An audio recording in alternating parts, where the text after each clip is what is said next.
Friends, Monday morning கார்டனுக்கு வந்து தண்ணி எல்லாம் ஊற்றியாச்சு. என்னன்னே தெரியல, கொஞ்ச நாளாகவே காய் வைக்காமல் இருந்தது. காய் வச்சு இப்போது என்னன்னு தெரியல, ஃபுல்லாக கொட்டி போகுது. தெரியுதுங்களா? எவ்வளோ செடி கொட்டி கிடக்கு பாருங்கள். ஒரு மாதிரி வெம்பி போன மாதிரி ஆகுது, என்னன்னு தெரியல. நீங்கள் எல்லோரும் கார்டனுக்கு தண்ணி ஊற்றிட்டீங்களா?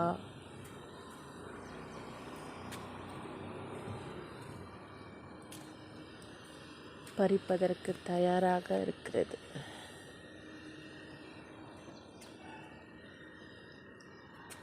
புதுசாக ஒரு மொட்டை ஒன்று வச்சுருக்கு, தெரியுதுங்களா? இந்த காய் லைட்டாக கலர் சேஞ்ச் ஆகுது. கொஞ்சம் மல்பெரி கிடைச்சது, எடுத்து வச்சுட்டு போயிட்டு வர்றதுக்குள்ளே ஃபுல்லாக எறும்பு வந்து முச்சிடுச்சு. சரி, அவங்களே சாப்பிட்டோன்னு விட்டுட்டேன். Friends, happy gardening.